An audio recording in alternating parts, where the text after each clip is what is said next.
America के उत्तरी हिस्से में बसे अलास्का के छोटे और सुनसान शहर बारो में हर साल सर्दियों के दौरान 30 दिनों तक सूरज नहीं निकलता। इस दौरान यहाँ लगातार अंधेरा छाया रहता है, इसलिए कई स्थानीय लोग इस समय को बिताने के लिए दूसरे शहरों में चले जाते हैं, जबकि कुछ बूढ़े, बीमार, बच्चे और कुछ परिवार यही रुक जाते हैं। इसी एक्सट्रीम नाइट के शुरू होने से एक दिन पहले शहर के बाहर समुद्र में एक विशाल क्रूज शिप दिखाई देती है। उसी जहाज से एक बिखरे हुए हालात वाला अजीब आदमी उतरता है और किसी खास मकसद के साथ शहर की ओर बढ़ जाता है। ऐसा लगता है जैसे उसकी मौजूदगी किसी भयानक घटना का संकेत दे रही हो। उसी रात शहर के कुछ लोगों के स्लेज डॉग्स को बेरहमी से मार दिया जाता है। इस घटना से पूरे इलाके की शांति भंग हो जाती है, लेकिन ज्यादातर लोग अपनी यात्रा की तैयारियों में व्यस्त होते हैं, इसलिए कोई भी इस अजीब घटना पर ज्यादा ध्यान नहीं देता। अगले दिन जब शहर छोड़ने वाले लोग जा चुके होते हैं और 30 दिनों की अंधेरी रात शुरू हो जाती है, तब ड्यूटी पर तैनात पुलिस ऑफिसर एबन गश्त के दौरान उन कुत्तों की लाशें देखता है। वो नजारा इतना भयानक था कि देखने वालों की रूह कांप जाए। लेकिन समस्या ये थी कि घटना कब हुई और किसने की, इसका कोई सुराग मौजूद नहीं था। आसपास कोई सबूत भी नहीं मिला। एबन खुद को संभालते हुए बस इतना कहता है, मैं वादा करता हूँ कि अपराधी को जरूर ढूंढ निकालूंगा। लेकिन एक मुसीबत खत्म भी नहीं हुई थी कि दूसरी शुरू हो गई। पुलिस स्टेशन लौटते ही एबन को हेलीकॉप्टर स्टेशन से शिकायत मिलती है। वो तुरंत वहाँ पहुँचता है, जहाँ कामगार उसे बताते हैं कि किसी ने हेलीकॉप्टर के कई जरूरी पार्ट्स चुरा लिए हैं। अपने रोजगार के साधन को नुकसान पहुंचा देखकर वे बेहद गुस्से में थे। अब लगातार 2 रहस्यमयी घटनाएं हो चुकी थीं और एबन के मन में बेचैनी बढ़ने लगी थी। उसी समय शहर के सिग्नल स्टेशन पर भी कुछ अजीब हो रहा था। ड्यूटी पर मौजूद एक कर्मचारी को बाहर से दरवाजा खटखटाने की आवाज सुनाई देती है। वो जांच करने के लिए उठता ही है कि अचानक पूरी जगह की बिजली चली जाती है। घबराहट के बावजूद वो टॉर्च लेकर बाहर निकलता है। बाहर आते ही उसे एक काला साया तेजी से गुजरता हुआ दिखाई देता है, लेकिन जब वो उसके पीछे जाता है तो वहाँ कोई नहीं होता। वो अभी समझ भी नहीं पाता कि आखिर उसने क्या देखा था कि अचानक एक अजनबी आदमी उसके पीछे खड़ा दिखाई देता है। उस आदमी को देखते ही कई और लोग भी वहां आ जाते हैं और उसे चारों तरफ से घेर लेते हैं। उनकी गति इंसानों जैसी बिल्कुल नहीं थी। वे असाधारण रूप से तेज थे। वो मदद के लिए चिल्लाने लगता है, लेकिन इससे पहले कि कोई उसकी आवाज सुन पाता, वे रहस्यमयी प्राणी उस पर टूट पड़ते हैं। कुछ ही पलों में वे उसे मारकर उसका शरीर नोच नोच कर खाने लगते हैं और यहीं से असली खौफ की शुरुआत होती है। दूसरी तरफ एबन गश्त करते हुए एक बार के पास पहुंचता है। वहां उसे वही रहस्यमयी आदमी दिखाई देता है जो क्रूज शिप से उतरा था। शहर के नियमों के मुताबिक उस दिन जरूरत से ज्यादा शराब पीना मना था। वो आदमी बार के कर्मचारियों से बदतमीजी कर रहा था और यही बात एबन का ध्यान उसकी तरफ खींचती है। जब एबन उससे बात करता है तो वो कहता है कि उसे कच्चा मांस खाना है। उसकी अजीब बातें और अनजान चेहरा देकर एबन को उस पर शक होने लगता है। वो उसे पूछताछ के लिए पुलिस स्टेशन ले जाना चाहता है, लेकिन तभी वो आदमी घमंड से खड़ा हो जाता है और एबन के सामने आकर चुनौती भरे अंदाज में खड़ा हो जाता है। एबन को लगा कि वो आदमी उसी वक्त उससे लड़ने वाला है, लेकिन तभी एक बंदूक उसके सिर पर तान दी जाती है। बंदूक पकड़े हुए थी एबन की एक्स वाइफ लिसा। दोनों काफी समय पहले अलग हो चुके थे। लिसा फायर स्टेशन में काम करती थी और आखिरी फ्लाइट छूट जाने की वजह से वो भी शहर में ही रुक गई थी। एबन और लिसा मिलकर एंडरसन को गिरफ्तार करके पुलिस स्टेशन ले आते हैं। वहाँ लिसा की मुलाकात एबन की दादी और उसके छोटे भाई से होती है। सभी लोग बातचीत में इतने व्यस्त हो जाते हैं कि किसी का ध्यान इस बात पर नहीं जाता कि एंडरसन धीरे से कहता है, देख लेना, बहुत जल्द तुम सबको पता चल जाएगा। उसी समय कुछ मजदूर काम खत्म करके घर लौट रहे थे। 2 आदमी इस बात पर झगड़ रहे थे कि आज रात लड़की किसके साथ जाएगी। तभी अचानक उनमें से एक आदमी को कोई अज्ञात चीज अंधेरे में खींच कर ले जाती है। उसका साथी जोर जोर से उसे आवाज लगाता है, लेकिन कोई जवाब नहीं मिलता। इधर पुलिस स्टेशन में एबन बार बार पूछताछ करता है, लेकिन एंडरसन कुछ भी बताने को तैयार नहीं होता। आखिरकार एबन गुस्से में कहता है, अगले 1 महीने तक अंधेरा रहने वाला है। अगर तुम्हें जेल में रहना है तो यहीं पड़े रहो। लेकिन एंडरसन के चेहरे पर डर की जगह अजीब सी मुस्कान दिखाई देती है। तभी हेलन घबराकर बताती है कि सभी कंप्यूटरों का सिग्नल गायब हो चुका है। एबन तुरंत फोन करने की कोशिश करता है, लेकिन उसे पता चलता है कि टेलीफोन लाइनें भी काट दी गई हैं। ये सुनकर एंडरसन हंसने लगता है। वो कहता है, जो होने वाला है उससे तुम लोग बिल्कुल भी नहीं निपट पाओगे। शुरुआत में सबको लगता है कि वो सिर्फ डराने की कोशिश कर रहा है। एबन बाहर जाकर हालात देखने की तैयारी करता है। तभी एंडरसन चिल्लाकर कहता है, खिड़कियां बंद कर दो, सब कुछ सील कर दो और छिप जाओ, वे लोग मुझे लेने आने वाले हैं। हैं। उसकी बात सुनकर सभी हैरान रह जाते हैं। सबको लगता है कि वो पागल है, लेकिन उसकी बात खत्म होते ही पूरे शहर की बिजली अचानक चली जाती है। अब पूरा शहर सिर्फ कुछ जनरेटरों के सहारे चल रहा था। सच्चाई जानने के लिए एबन गाड़ी लेकर सिग्नल स्टेशन पहुंचता है, लेकिन वहां पहुंचकर उसके होश उड़ जाते हैं। जमीन पर सिर्फ जमी हुई खून की एक बड़ी परत दिखाई देती है। जब वो आसपास देखता है तो उसे बूढ़े कर्मचारी के शरीर के सिर्फ कुछ टुकड़े ही मिलते हैं। ये भयानक नजारा देखकर एबन कुछ पल के लिए वहीं जड़ हो जाता है। होश संभालते ही वो पूरे शहर में इमरजेंसी अलार्म बजा देता है। वो सभी लोगों को आदेश देता है कि तुरंत अपने घरों में जाएं और दरवाजे खिड़कियां बंद कर लें। लेकिन कई लोग अभी भी अनजान थे और आराम से टीवी देख रहे थे। इसी दौरान जॉन नाम का एक आदमी बाहर निकलता है और हाथ में शॉटगन लेकर आसपास जांच करने लगता है। तभी अचानक एक भयानक प्राणी उस पर हमला कर देता है। सबसे डरावनी बात ये थी कि उस राक्षस की ताकत इंसानों से कई गुना ज्यादा थी। जॉन पलटकर हमला करता है, लेकिन उसका कोई असर नहीं होता। उल्टा वो प्राणी उसके चेहरे को बुरी तरह घायल कर देता है। दूसरी तरफ एंडरसन मौका देखकर जैक को बंधक बना लेता है, लेकिन तभी एबन समय पर पहुंच जाता है और गोली मारकर उसके हाथ को घायल कर देता है। गुस्से में आकर वो एंडरसन को फिर से हथकड़ी लगाता है और पूछता है, सिग्नल स्टेशन पर जो हुआ उसके बारे में बताओ, वे लोग कौन हैं और कहां हैं? लेकिन एंडरसन सिर्फ एक ही जवाब देता है, तुम सब मरने वाले हो। एबन समझ जाता है कि उससे कुछ निकलवाना बेकार है। शहर के बाकी लोगों को बचाने के लिए वो दूसरे पुलिस अधिकारी की तलाश करने का फैसला करता है। कुछ ही देर बाद एबन और लिसा गाड़ी लेकर अपने साथी की ओर निकल पड़ते हैं। रास्ते में उन्हें कुछ अजीब महसूस होता है। दोनों गाड़ी से उतरते हैं तो दूर कहीं से डरावनी चीखें और गुर्राने की आवाजें सुनाई देती हैं। जिज्ञासा में लिसा दूरबीन उठाकर सामने देखती है, लेकिन जो नजारा उसे दिखाई देता है उसे देखकर उसकी आंखें फटी की फटी रह जाती हैं। वो तुरंत एबन से कहती है, फौरन गाड़ी में बैठो, अभी यहाँ से निकलना होगा। दोनों वापस लौटने लगते हैं, लेकिन तभी एक भयानक प्राणी मौका देखकर गाड़ी की छत पर चढ़ जाता है। उस राक्षस की ताकत इतनी ज्यादा थी कि पूरी गाड़ी जोर जोर से हिलने लगती है। एबन की गोली भी उस राक्षस के हमले को नहीं रोक पाती, लेकिन उसकी अजीब और डरावनी चीख सुनने के बाद एबन और लिसा को पूरा यकीन हो जाता है कि वो इंसान नहीं है। खुशकिस्मती से लिसा तेजी से गाड़ी मोड़कर उस राक्षस से पीछा छुड़ा लेती है और पूरी रफ्तार से पुलिस स्टेशन की ओर निकल पड़ती है। लेकिन जब दोनों शहर में पहुंचते हैं तो देखते हैं कि कुछ ही देर में पूरा शहर बर्बाद हो चुका है। ऐसा लग रहा था जैसे उन राक्षसों ने पूरे शहर पर एक साथ हमला कर दिया हो। तभी वॉकी टॉकी में एंडरसन की डरावनी हंसी सुनाई देती है। एबन को याद आता है कि हेलन और जैक अभी भी पुलिस स्टेशन में हैं। ये सोचकर दोनों तुरंत वहां पहुंचते हैं, लेकिन पुलिस स्टेशन पहुंचकर उनके होश उड़ जाते हैं। जैक और हेलन दोनों गायब थे और जमीन पर सिर्फ खून का बड़ा सा धब्बा पड़ा हुआ था। गुस्से में एबन एंडरसन के पास जाता है और पूछता है कि यहाँ आखिर क्या हुआ है, लेकिन एंडरसन घबराकर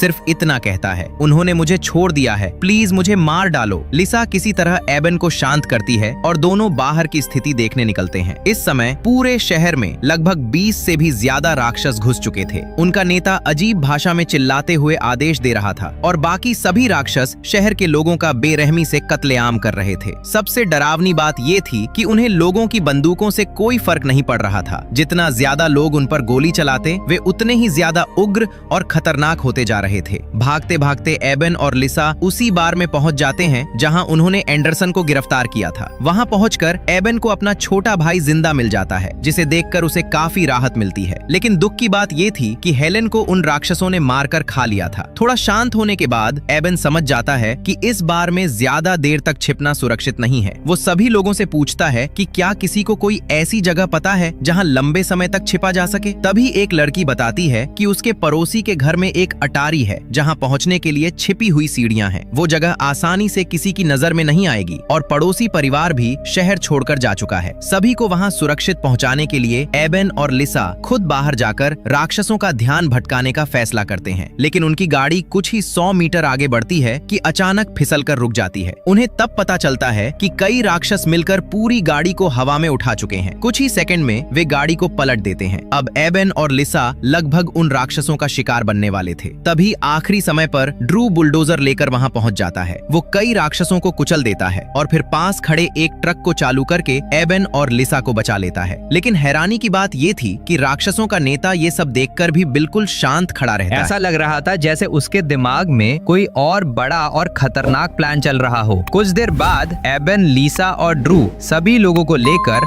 सुरक्षित अटारी तक पहुंच जाते हैं। सीढ़ियां नीचे खींचने के बाद उन्हें पता चलता है कि बाकी बचे हुए निवासी भी वहां पहुंच चुके हैं। अंदर आने के बाद एबन सभी को हिम्मत देते हुए कहता है, हमारे पास अभी भी दो बड़े फायदे हैं। पहला, हम इस शहर को अच्छी तरह जानते हैं। दूसरा, हम इस ठंड के आदी हैं। वो आगे कहता है, अगर हम बारी बारी से पहरा दें, खाने को सही तरीके से बांटें और आने वाले बर्फीले तूफान का इंतजार करें, तो हम खाने का सामान लेकर तेल पाइपलाइन वाले इलाके तक पहुंच सकते हैं। वहां जमीन के नीचे छिपकर हम पूरा महीना निकाल सकते हैं। दूसरी तरफ राक्षसों का नेता एंडरसन के पास पहुंच जाता है। अब एंडरसन उसके किसी काम का नहीं था, इसलिए वो बेरहमी से उसकी हत्या कर देता है। उधर अटारी में छिपे हुए लोग अचानक बाहर से अजीब आवाजें सुनते हैं। लीसा खिड़की से झांक कर देखती है और उसके चेहरे का रंग उड़ जाता है। वो देखती है कि सभी राक्षस घर घर जाकर लोगों को खोज रहे हैं। ये सुनते ही वहां मौजूद सभी लोग डर से कांपने लगते हैं। लेकिन बर्फीला तूफान अभी तक नहीं आया था, इसलिए सभी लोग मजबूरी में अटारी के अंदर छिपकर इंतजार करते रहे। देखते ही देखते 7 दिन बीत गए। राक्षसों का नेता काफी कोशिशों के बाद भी छिपे हुए लोगों को नहीं ढूंढ पाया, इसलिए उसने एक नई चाल चली। उसने एक महिला को सड़क पर छोड़ दिया और उसे चारे की तरह इस्तेमाल करने लगा। एबन तुरंत समझ गया कि ये उन राक्षसों का जाल है, इसलिए सभी लोग छिपकर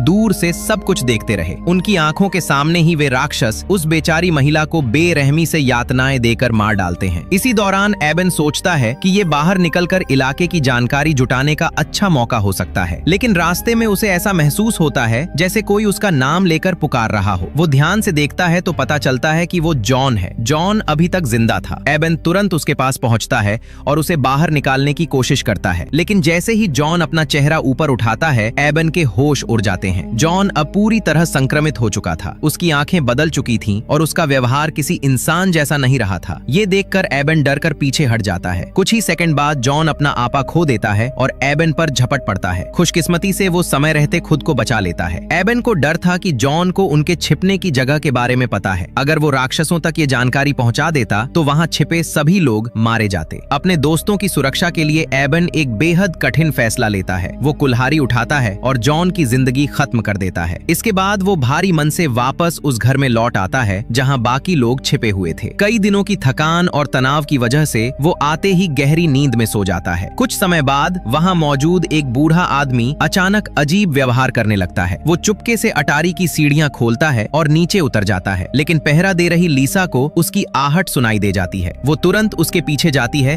ताकि उसे रोक सके। शोर सुनकर बूढ़े आदमी का बेटा भी नीचे आ जाता है। पकड़े जाने पर बूढ़ा आदमी बहाना बनाता है कि उसे बाथरूम जाना है। राक्षसों का ध्यान आकर्षित न हो, इसलिए वे लोग उसे बाथरूम तक जाने देते हैं, लेकिन बूढ़ा आदमी मौका देखकर बाथरूम की खिड़की से बाहर भाग जाता है। जब उसका बेटा दरवाजा खोलता है तो अंदर कोई नहीं होता। अपने पिता को गायब देखकर वो घबरा जाता है और तुरंत बाहर जाकर उन्हें खोजने की जिद करने लगता है। लीसा उसे रोकने की पूरी कोशिश करती है, लेकिन वो गुस्से में उसे धक्का दे देता है। लीसा जोर से जमीन पर गिर जाती है और काफी आवाज हो जाती है। ये आवाज सुनकर सो रहा एबन भी जाग जाता है। जब वो देखता है कि पहरा देने वाले लोग अपनी जगह पर नहीं हैं, तो उसे तुरंत कुछ गड़बड़ होने का एहसास होता है। वो फौरन अपनी कुल्हाड़ी उठाता है और पूरी सतर्कता के साथ बाहर की तरफ बढ़ता है। नीचे पहुंचकर लिसा उसे बताती है कि अभी अभी क्या हुआ था। दोनों बात ही कर रहे होते हैं कि अचानक एक राक्षस दरवाजा खोलकर अंदर घुस आता है। उसके नुकीले दांत बाहर निकले हुए थे और वह सूंघते हुए उनकी तरफ बढ़ने लगता है। खुशकिस्मती से तभी बाहर कोई आवाज सुनाई देती है। राक्षस तुरंत उस आवाज की तरफ दौड़ पड़ता है। वह आवाज एरिक की थी, जो अपने पिता को ढूंढने के लिए बाहर इधर उधर भटक रहा था। लेकिन अपने पिता को खोजने के बजाय वह लगातार आवाज लगाकर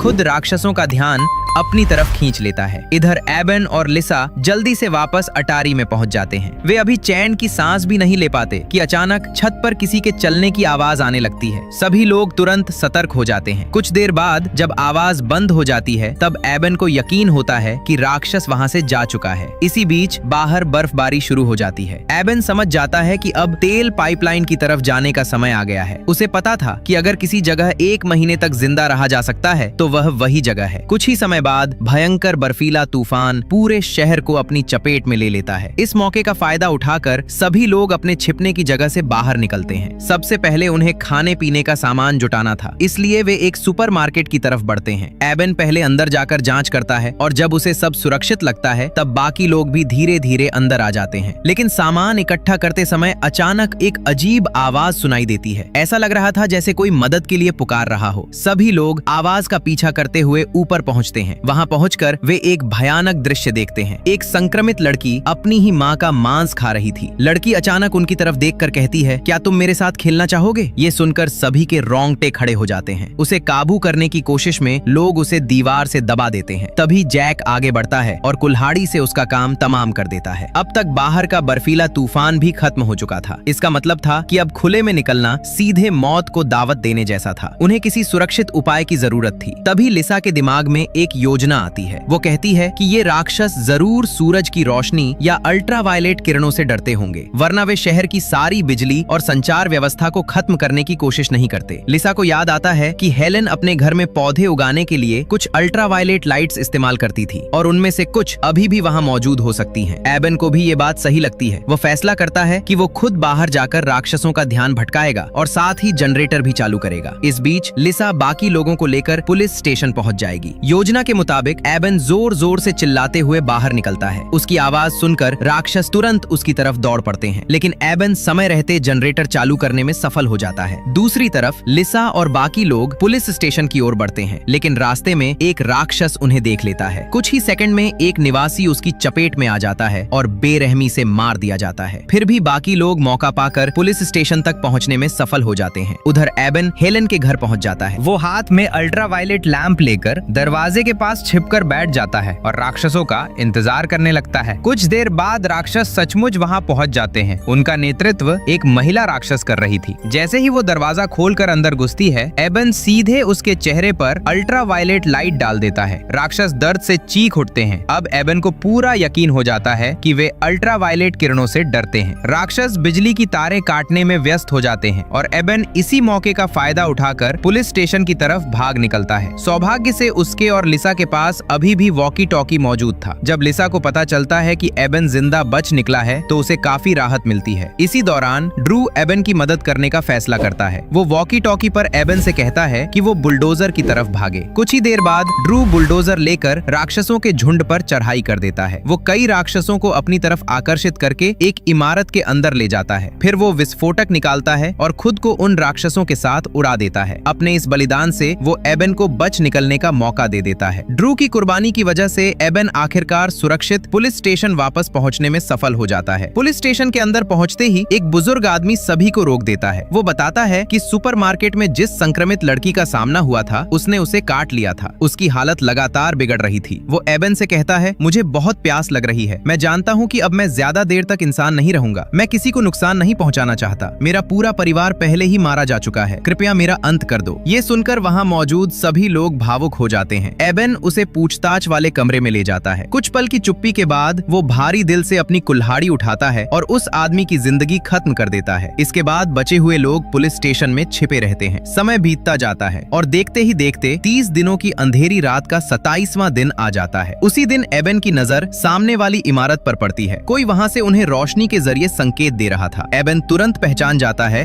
कि वो उसका साथी नाइस है। एबन और लिसा तुरंत वहाँ पहुँचते हैं, लेकिन अंदर का नजारा देखकर दोनों सन्न रह जाते हैं। नाइस बताता है कि उसने अपने ही परिवार को मार दिया। उसका कहना था कि वो उन्हें राक्षसों के हाथों तड़प तड़प कर मरते नहीं देख सकता था। उसने खुद भी आत्महत्या करने की कोशिश की थी, लेकिन आखिरी समय पर हिम्मत नहीं जुटा पाया। ये सुनकर एबन को बहुत गुस्सा आता है, लेकिन हालात को देखते हुए वो खुद को शांत करता है और नाइस को साथ लेकर वापस पुलिस स्टेशन लौट आता है। मगर जब वे वापस पहुंचते हैं तो देखते हैं कि वहां मौजूद बाकी सभी लोग गायब हो चुके हैं। एबन तुरंत समझ जाता है कि वे लोग शायद तेल पाइपलाइन वाले ठिकाने की ओर निकल चुके हैं। उसी समय बाहर फिर से बर्फीला तूफान शुरू हो जाता है। तीनों फैसला करते हैं कि इसी मौके का फायदा उठाकर उन्हें भी वहां पहुंचना चाहिए, लेकिन किस्मत उनका साथ नहीं देती। रास्ते में ही तूफान अचानक रुक जाता है। मजबूर होकर वे एक घर के नीचे छिप जाते हैं और सही मौके का इंतजार करने लगते हैं। तभी उनकी नजर सड़क पर घूम रही एक छोटी लड़की पर पड़ती है। उसे देखकर लिसा खुद को रोक नहीं पाती। वो तुरंत बाहर भागती है और लड़की को उठाकर वापस ले आती है, लेकिन इस दौरान एक राक्षस उन्हें देख लेता है। वो जोर से चीखकर अपने बाकी साथियों को संकेत दे देता है। स्थिति को समझते हुए एबन फैसला करता है कि वो खुद बाहर जाकर राक्षसों का ध्यान भटकाएगा। तभी नाइस भी उसके साथ बाहर निकल आता है। कुछ ही पलों में दर्जनों राक्षस वहां पहुंच जाते हैं, लेकिन जैसे ही खतरा बढ़ता बढ़ता है, नाइस डर कर भाग जाता है और एबन को अकेला छोड़ देता है। एबन भी जान बचाते हुए वहाँ से निकल पड़ता है। लंबी भाग दौड़ के बाद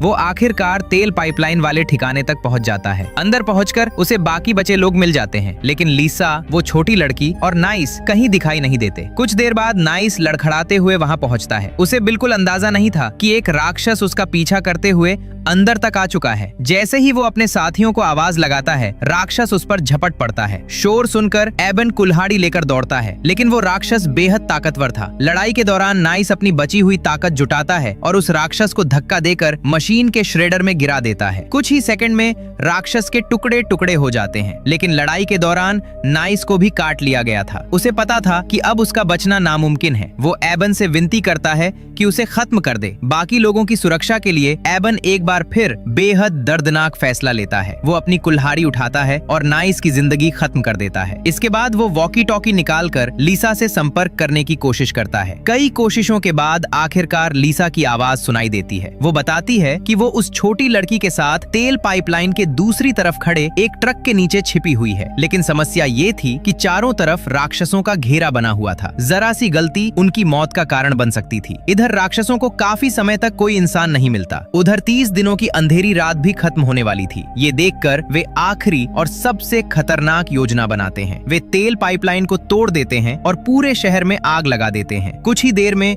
भयानक आग पूरे इलाके में फैलने लगती है। सबसे बड़ी समस्या ये थी कि आग धीरे धीरे उसी जगह की तरफ बढ़ रही थी जहां लीसा छिपी हुई थी। अगर वो बाहर निकलती तो राक्षस उसे मार डालते, लेकिन अगर एबन उसे बचाने जाता तो पाइपलाइन में छिपे बाकी सभी लोगों की जान खतरे में पड़ जाती। अब एबन के सामने एक ऐसा फैसला था जो किसी भी इंसान के लिए आसान नहीं था, और तभी वो एक ऐसा निर्णय लेता है जिसने वहां मौजूद हर व्यक्ति को हैरान कर दिया। वो जैक को बुलाता है और उससे कहता है। एबन ने तुरंत वॉकी टॉकी से लीसा को बताया कि अब वहां से भाग जाओ। इसके बाद वो एक सिरिंज लेकर नाइस के खून का सैंपल निकालता है। उसे याद आता है कि जो लोग शुरुआत में संक्रमित हुए थे उनके शरीर में पहले 30 मिनट तक इंसानी चेतना बची रहती है। सभी को बचाने के लिए एबन एक खतरनाक फैसला लेता है। वो नाइस के खून को अपने शरीर में इंजेक्ट कर लेता है। जैसे ही वायरस उसके अंदर जाता है, उसका शरीर तेजी से रिएक्ट करने लगता है। उसकी आंखें पूरी तरह काली हो जाती हैं और वो धीरे धीरे अपना कंट्रोल खोने लगता है। वो लड़खड़ाते हुए बाहर निकलता है और उसके अंदर एक खून खराबे वाली ताकत जाग जाती है। जैक तुरंत लीसा को सिग्नल देता है और वो बच्चे को लेकर सुरक्षित जगह की तरफ भाग जाती है। इधर राक्षसों का नेता जब देखता है कि एबन खुद उनके जैसा बन चुका है तो वो गुस्से में उसके सामने आ जाता है। वो उसे खत्म करने के लिए हमला करता है, लेकिन एबन अब आधा इंसान और आधा राक्षस बन चुका था। वो बुरी तरह पिट जाता है और जमीन पर गिर जाता है। जैसे ही राक्षस उसे खत्म करने वाला होता है, तभी एबन के अंदर अचानक असाधारण ताकत आ जाती है। वो एक जोरदार मुक्का मारकर राक्षस नेता को पूरी तरह चीर देता है और उसे वहीं खत्म कर देता है। अपने नेता की मौत देखकर बाकी सभी राक्षस डर जाते हैं और वहां से भाग जाते हैं। इसके बाद आसमान में छाए बादल हटने लगते हैं। 30 दिनों की वो भयानक रात आखिरकार खत्म हो जाती है। आखिरी दृश्य में एबन और लीसा समुद्र किनारे बैठे होते हैं। दोनों एक दूसरे के लिए अपने प्यार का इजहार करते हैं। सूरज की पहली किरणों में एबन धीरे धीरे लीसा की गोद में दम तोड़ देता है और इसी के साथ कहानी पूरी हो जाती है। अगर आपको ये कहानी पसंद आई हो तो वीडियो को अभी लाइक जरूर करें, और अगर आप ऐसे ही और हॉरर मूवी एक्सप्लेन देखना चाहते हैं तो चैनल को अभी सब्सक्राइब कर लें।